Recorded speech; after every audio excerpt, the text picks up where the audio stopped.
नमस्कार साथियों, स्वागत है आप सभी का अंकित इंस्पायर इंडिया पर। मैं हूं अंकित अवस्थी। आप हैं मेरे साथ में एक ऐसी खबर पर चर्चा करने के लिए जिस खबर को सुनने के बाद या देखने के बाद, जैसे थंबनेल पर लगा हुआ देखते हैं ना कि साहब दो देशों की सेनाओं के फाइटर जेट्स एक दूसरे के सामने आमने सामने आ गए, 20 फीट की दूरी पर रह गए। फीलिंग आते ही आ जाती है कि यार हवाई जहाज में 20 फीट नापने के लिए हाथ कौन डाला होगा। तो अंदाजे की बात है, ये तो अंदाजे की बात है। यानी जो 20 फीट लिखा हुआ है संभव है कि वो 10 फीट भी हो सकता है थोड़ा ज्यादा भी हो। देखो बात ऐसी है, दक्षिण चीन सागर के ऊपर अमेरिका और चीन के जहाज जो है ना वो एक दूसरे के इतने करीब आ गए कि कई जगह तो अखबारों ने 10 फीट दूरी रखी हुई है, यानी 3 मीटर। और फाइटर जेट्स का 3 मीटर नजदीक आने का मतलब समझते हो आप कि भाई साहब ये तो पता था कि अगर भिड़ गए तो दुनिया में कोहराम मच जाएगा, इसीलिए बच गए। अदरवाइज फाइटर जेट्स का मतलब है कि बहुत कुछ है फिर, ठीक है ना। इतना नजदीक तो भाई साहब किसी भी कीमत पर कोई नजदीक भटके भी नहीं देता किसी को। ऐसी स्थिति के अंदर अब वापस से निकल के आने लगा है कि भाई ये जो मसला अचानक ठंडा पड़ा था इसको हो क्या गया है। देखो आप अब तक एक चीज तो बहुत अच्छे से समझ चुके हो कि चीन जो है ना उसकी गीदड़ भभकियां हैं, उसको लेकर हमने कई सेशन किए हैं। यानी कि चीन 4 महीने पहले हमारा खूब मनोरंजन कर चुका है। नैन्सी पेलोसी के नाम पर अमेरिका ने इनकी खूब धूल उतारी थी, लेकिन अमेरिका भी कम थोड़ी है। वो जो हरकतें करता है वो भड़काने की करता ही इसलिए है कि थोड़ा माहौल गर्म होना चाहिए।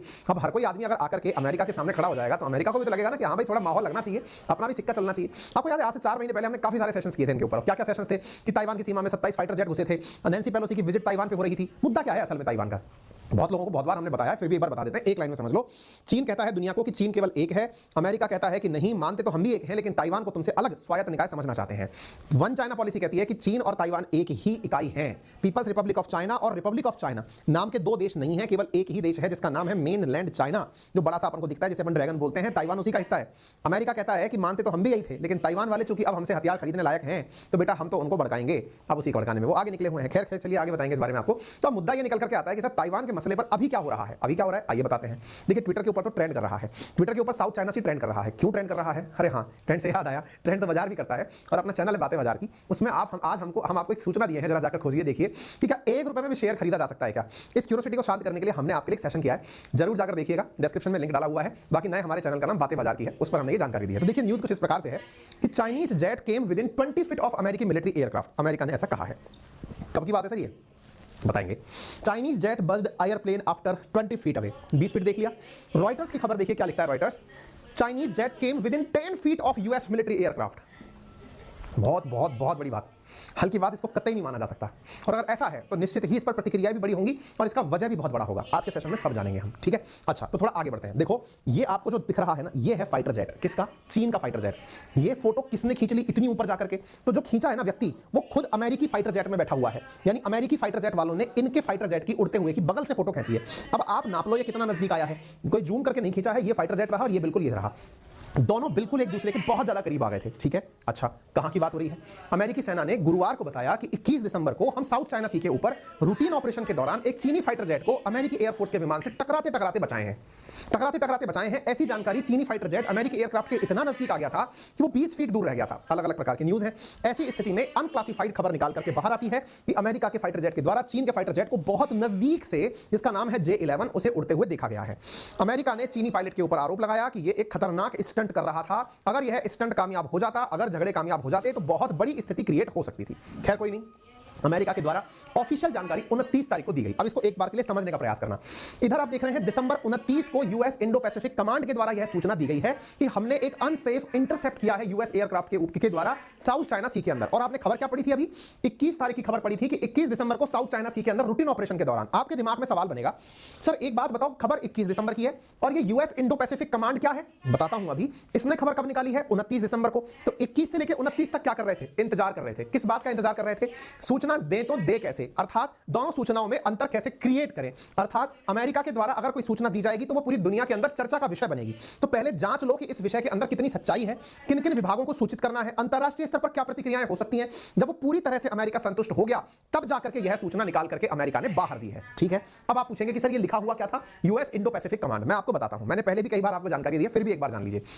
अपन इंडिया में बात करते हैं कि इंडिया के अंदर कई प्रकार की आर्मी की कमांड, डिफेंस की कमांड है, उत्तरी कोर, दक्षिणी कोर, हम को कमांड्स बोलते हैं ना, eastern command, western command. India के अंदर यानी इंडिया के अंदर क्षेत्रीय आधार पर हमने सेना को विभक्त किया हुआ है।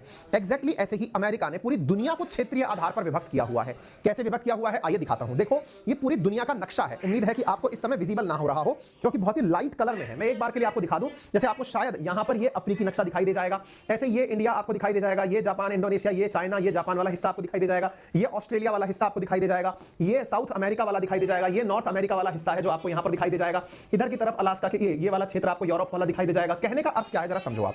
अमेरिका के द्वारा पूरे वर्ल्ड को अपने अपने सेक्टर्स में बांटा हुआ है। कैसे? इधर देखो आप, ये जो आप इंडिया वाला क्षेत्र देख रहे हैं, इंडिया से लेकर और अमेरिका तक, अमेरिका इस पूरे क्षेत्र को यूएस इंडो पैसिफिक कमांड के नाम से जानता है। और देखो, इंडिया से उत्तर की तरफ पाकिस्तान है, इसे यूएस सेंट्रल कमांड सेंटकॉम के नाम से जानता है। याद होगा हमने पाकिस्तान के अंदर विजिट हुई थी सेंटकॉम के चीफ की, हमने वो विजिट भी कवर की थी आपको, जिस समय अमेरिका के सेंटकॉम चीफ ने कहा था कि हम आपकी मदद करने को तैयार हैं। क्लियर? ऐसे ही यूएस इंडो पैसिफिक जो कमांड आपको हम यहां दिखा रहे हैं, इस यूएस इंडो पैसिफिक कमांड ने यह सूचना दी है जो आप यहां देख रहे हैं। अर्थात अमेरिका ने पूरे वर्ल्ड को अपनी सेना को सुपुर्द किया हुआ है। हम समझते हैं कि हम अलग हैं, हम स्वतंत्र हैं, हम अपने हिसाब से अपने आप को राजा समझ लें। अमेरिका के द्वारा हर क्षेत्र के लिए अपने सेना अधिकारी नियुक्त किए हुए हैं और उनका पूरा टेन्योर ऐसी बात पर चलता है कि आपको इस क्षेत्र की अमेरिकी वर्चस्व को कायम रखना है। उम्मीद है अब आप इस बात को समझ गए हो। अब ये जो यूएस इंडो पैसिफिक कमांड है, इसकी जिम्मेदारी क्या थी कि इस पर्टिकुलर क्षेत्र के अंदर अमेरिका का परचम कैसे लहराए। इसके लिए कर क्या सकते थे, चाइना के दक्षिण में स्थित साउथ चाइना सी के अंदर जितने भी मसले हैं, अब वो यही कमांड डिसाइड करता है। ठीक है, अब आप उस तारीख की घटना देखिए क्या हुआ था। 21 दिसंबर के दिन कुछ इस प्रकार से एक फाइटर जेट उड़ते हुए, अब देखो ये जो विंडो दिख रही है आपको, ये अमेरिकी जहाज की विंडो है। अमेरिकी जहाज में बैठा पायलट देखता है कि J-11 नाम का फाइटर जेट देखो कितना करीब आ चुका है। आप जरा इसको फील करके देखिए, यहां पर एक फाइटर जेट के अंदर बैठा हुआ है व्यक्ति जो कि अमेरिकी जहाज को उड़ा रहा है, और वो उड़ा करके इसको देखता है कि ये कितना एक दूसरे के कितने नजदीक आ चुके हैं। आप इस चीज को आप फील करके देख सकते हैं। फिर से देखें आप, यहां पर बैठा हुआ पायलट दूसरे जहाज को उड़ते हुए अपने ऊपर से देखता है, इतना नजदीक आया हुआ फाइटर जेट कि वो एक दूसरे के ऊपर, ये आसमान है नीचे, आपको लग रहा हो कि धरती के ऊपर की बात हो रही है। ये देखो, ये पायलट के ऊपर उड़ता हुआ ये बिल्कुल करीब से आ गया, ये ऐसा लग रहा है कि पीछे से फायर ही मार देगा इसके ऊपर। ये घटना इतनी प्रोवोकेटिंग घटना मानी जाती है कि अगर इस घटना का सही तरह से अलार्मिंग ना किया जाए तो इसके ऊपर प्रतिक्रिया काफी बड़ी बन सकती है। अमेरिका का केवल इतना कहना है कि जो चीनी पायलट इस विमान को उड़ा रहा था, हमारा फाइटर जेट RC-135 उड़ रहा था, उसकी नाक के जस्ट सामने वो आ गया था। ये तो सूझबूझ से आपसी टक्कर से इसे बचाया गया था, अदरवाइज ये दिक्कत बहुत बड़ी हो सकती थी। अब ये प्रोवोकेट करने की घटना कर क्यों रहे हैं, यानी कि एक दूसरे को भड़काने की घटना कर क्यों रहे हैं, इसके पीछे लंबी चौड़ी कहानी है। लेकिन उस लंबी चौड़ी कहानी के पीछे जो असली कहानी है वो क्या है, वो तो ताइवान को लेकर कहानी है। वो कहानी हम आपको सुनाएंगे, लेकिन इससे पहले आपको हम थोड़ा सा मैप समझा देते हैं, उसके बाद ये कहानी समझने में काफी आनंद आने वाला है। देखो, ये चाइना दिख रहा है आपको। आपको मैप पढ़ते समय दो बातें ध्यान रखनी होती हैं। मैप के अंदर हमेशा ऊपर की तरफ नॉर्थ, नीचे की तरफ साउथ, राइट में ईस्ट और लेफ्ट में वेस्ट कंसीडर किया जाता है। यह है चाइना का मेनलैंड। चाइना के दक्षिण यानी चाइना के नीचे की तरफ वाला जो हिस्सा है दैट इज एस। चाइना के नीचे दक्षिण, इसी कारण से इसे कहा जाता है साउथ चाइना सी। समुद्र इसके जस्ट नीचे वाला साउथ चाइना सी कहा जाता है। चाइना क्या मानता है कि जो मेरे नीचे वाला जो चाइना का सी है वो पूरा की पूरा चाइना का अपना सी है। इसको बताने के लिए वो बाकायदा यहां पर 9 डैश लाइन खींचता है। 9 डैश का मतलब देखो 1 2 3 4 5 6 7 8 9, 9 डैश लाइन मान करके इस पूरे साउथ चाइना सी को चाइना अपना मानता है और कहता है कि इसके अंदर जो भी आइलैंड्स हैं वो मेरे हैं। जैसे पारासल, स्कारबोरो, स्पार्टले, ये याद रखना, अगर याद रख सकते हो तो काफी चर्चा में रहते हैं। जब वो इसको अपना बता सकता है तो बेचारे इसकी क्या औकात, या फिर ये जो और छोटे मोटे क्षेत्र हैं ऐसे ही ताइवान की क्या औकात कि वो अपने आप को अलग आइडेंटिटी प्रूव कर पाए। अब आप इसको ऐसे समझना, जो आपने साउथ चाइना सी देखा, इस साउथ चाइना सी के अंदर ताइवान स्थित है। जब पूरा साउथ चाइना सी चाइना क्लेम करता है तो ताइवान अपने आप को अलग कैसे मान सकता है। चाइना यही कारण है कि ताइवान को अपना मानता है। इतना ही नहीं, ये पारासल, स्कारबोरो और स्पार्टले जो है, इन आइलैंड्स पर भी उसने कब्जा कर रखा है।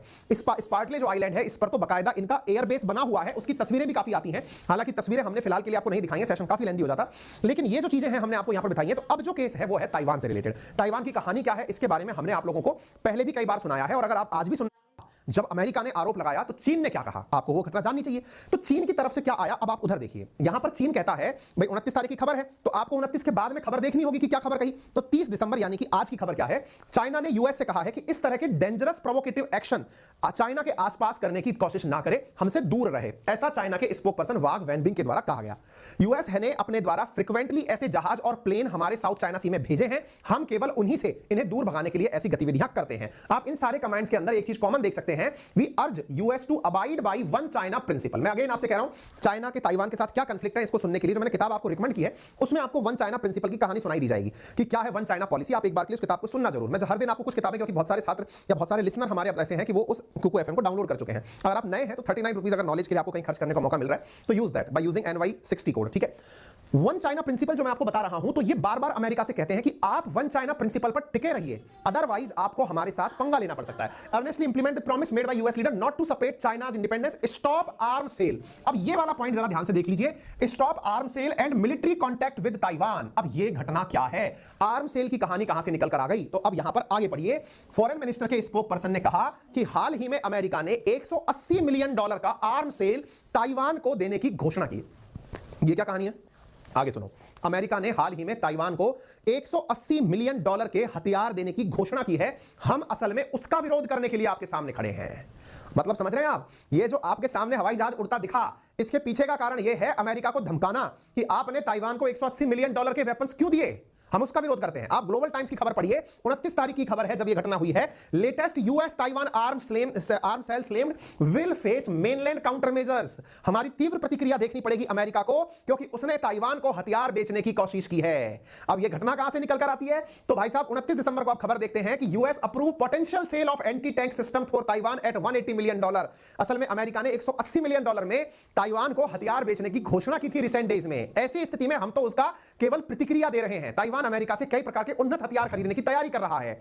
आपको एक खबर और सुन लेनी चाहिए। रिसेंटली 26 दिसंबर की खबर है कि चाइना के द्वारा 71 एयरक्राफ्ट ताइवान की सीमा के अंदर भेजे गए थे। यानी कि ताइवान का जो एयर स्पेस है उसके ऊपर से चाइना के द्वारा 71 एयरक्राफ्ट उड़ाए गए और उन 71 एयरक्राफ्ट को चीन के द्वारा पूरी तरह से भड़काऊ तरीके से, ये आप सारे ताइवान के ट्वीट्स देख सकते हैं जिसके अंदर उन्होंने कहा कि हमारे ऊपर से एयरक्राफ्ट निकले हैं और वो फाइटर एयरक्राफ्ट थे। ऐसी स्थिति में ताइवान ने कोट करते हुए कहा कि यदि हमारे पास अपनी सुरक्षा के लिए हथियार नहीं रहे तो जो पुराने रिकॉर्ड्स हैं, जैसे कि 2021 में इन्होंने 1700 बार हमारे ऊपर से फाइटर जेट्स उड़ाए थे, यदि इस साल इन्होंने 1700 बार हमारे ऊपर फाइटर जेट्स उड़ाए हैं, जो कि 969 टाइम्स जो है वो ईयर कंपेयर टू 960 टाइम, मतलब लास्ट टाइम जो था 2021 में 969 टाइम्स इन्होंने फाइटर जेट्स हमारे ऊपर से निकाले थे। ताइवान कहता है कि यदि हमने अपने लिए वेपन्स नहीं परचेज किए तो रशिया यूक्रेन युद्ध से हमने कोई भी सीख नहीं ली होगी। अब आप पूछेंगे रशिया यूक्रेन युद्ध से क्या सीख लेने वाली बात थी, तो भाई साहब बात यह है कि ताइवान ने अपने हर नागरिक के लिए मैंडेटरी कर दिया है कि वो 1 साल के लिए सेना में जाएगा। आप इधर देखिए, Taiwan extend mandatory military service for 1 year. क्या पहले ऐसा नहीं था?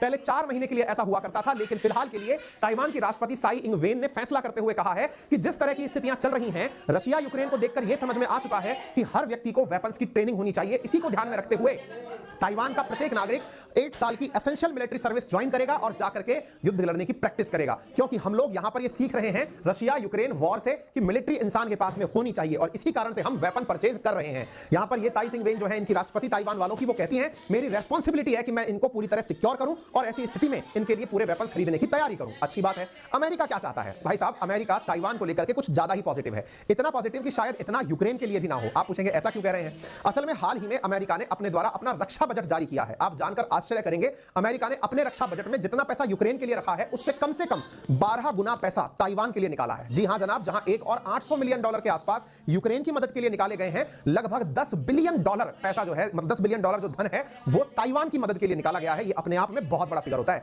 यूएस के हाउस ने हाल ही में एक डिफेंस बिल पास किया है, 9 दिसंबर की आप ये खबर देख रहे हैं, जिसमें यह था कि ताइवान को हम 1 बिलियन प्रति वर्ष के हिसाब से मदद भेजेंगे। और उस स्थिति को ध्यान में रखते हुए national defence authorisation act pass किया गया, जो कि 2023 से लेकर 2027 के बीच में अमेरिका के द्वारा प्रति वर्ष 2 बिलियन डॉलर मदद भेजने के लिए किया गया था। किसकी? ताइवान की। यानी ताइवान को 2 बिलियन डॉलर प्रति वर्ष मदद भेजेगा अमेरिका, आर्थिक मदद भेजेगा, ताकि वो इनसे चाहे तो वेपन खरीदे चाहे कुछ भी करे। आप इधर देखिए, बाइडेन ने नेशनल डिफेंस ऑथराइजेशन एक्ट को पास भी कर दिया 23 दिसंबर को, जिसमें यह कहा गया कि हां 2 बिलियन डॉलर अगले 5 साल के लिए 2-2 बिलियन के हिसाब से भेजे जाएंगे। अमेरिका ने हाल ही में अपना रक्षा बजट पास किया जिसकी वैल्यू थी 857.9 बिलियन डॉलर। अपने आप में कई देशों की जीडीपी से कई गुना ज्यादा इन्होंने अपना डिफेंस बजट पास किया है, जिसमें से 10 बिलियन डॉलर 847 खुद के लिए रखे और 10 बिलियन डॉलर इन्होंने ताइवान की सिक्योरिटी के लिए निकालकर अलग से रखे हैं। यह वैल्यू दर्शाती है कि अमेरिका ताइवान को लेकर के कितना संजीदा है। आप यहां देख सकते हैं, Biden sign defence bill rupees worth 2 billion dollar US loan for Taiwan before Christmas. ये आप न्यूज़ देख सकते हैं। अब आप पूछेंगे लोन शब्द कहां से घुसा दिया? इनका अर्थ यह है हम आपको वो जो धन देंगे आप उससे वेपन खरीद लेना। यानी कि एक तरीके से अमेरिका इनडायरेक्टली अपने ही पैसे से इन्हें वेपन दे रहा है। बोले एक बार तुम लड़ो तो सही, बाकी कमा तो हम अपने आप लेंगे, क्योंकि कुछ एक जगह हमें डेमो देने के लिए चाहिए होती है। हमने यूक्रेन में डेमो दुनिया को दिलवा दिया, दुनिया खरीदने के लिए पैट्रियट मिसाइल तैयार हो गई है। अब तुम्हें भी कुछ देंगे ताकि तुम्हारी वजह से लोग कुछ और खरीदने के लिए तैयार हो जाएं। बढ़िया वार जोन चल रहा है दुनिया के अंदर, आप कहां बैठे हुए हैं महाराज? अब अमेरिका के इस काम को लेकर के बीजिंग कहता है कि आप लोग जो ये काम कर रहे हैं, आपने जो ये US defence authorisation act pass किया है, ये कुछ और नहीं अपितु ये पूरी तरह से संकट क्रिएट करने जैसा है। उम्मीद है कि आप सबने दुनिया का भ्रमण इतने से सेशन के अंदर बखूबी कर लिया होगा। अगर सूचनाओं की अगर हम बात करें तो लगभग आपको 20 से ज्यादा नई सूचनाएं मिल चुकी होंगी इस सेशन में अब तक जो हमने आपसे बात की है। और इसकी एवज में हम आपसे क्या डिमांड करते हैं? केवल इतना सा प्रयास कि आप इस सेशन को शेयर कर दीजिए, चैनल पर नए हैं तो सब्सक्राइब कर लीजिए, और वीडियो पसंद आ चुका है, पुराने सब्सक्राइबर हैं तो उसे लाइक भी कर दीजिए। ये बात बीच में आपको इसलिए याद दिलानी होती है, समटाइम्स आप फ्लो में भूल जाते हैं। इसलिए हम जब सूचनाएं आपको देते हैं तो आपको ये याद दिलाते हैं कि इन सूचनाओं का सोर्स आपके द्वारा दिया गया साहस है, और वो साहस होता है जब आप नए हो और हमारे चैनल को सब्सक्राइब करें। साथियों, अगर आपको ये सारी बातें समझ में आई हैं तो इसके साथ साथ ये भी जान लीजिए, हाल ही में अमेरिका और जापान जापान ने अपने डिफेंस बजट में बड़ा इजाफा किया है चाइना को देखते हुए। जापान ने हाल ही में 26.3% अपने डिफेंस स्पेंडिंग को इंक्रीज कर दिया है वर्ष 2023 के लिए। कुल मिलाकर बात यह है, जहां एक और चाइना रशिया एक साथ होकर जापान के खिलाफ कुछ करने की बात करते हैं, वहीं दूसरी ओर जापान अमेरिका एक साथ ताइवान के साथ खड़े होकर चाइना के खिलाफ होने की बात करते हैं। यानी ना चाहते हुए भी वर्ल्ड वार 2 के अंदर जिस प्रकार से दो ग्रुप बन चुके थे, वैसे ही दुनिया के अंदर स्पष्ट रूप से अब दिखाई देने लगा है कि कौन सा देश किस तरफ से बैटिंग करेगा। खैर, आने वाले समय में देखते हैं कि अपना यूनाइटेड नेशंस कितनी अपनी प्रासंगिकता सिद्ध कर पाता है। चिंता के हालात हैं, लेकिन जब भी कुछ नयापन होगा हम जरूर बताएंगे। फिलहाल के लिए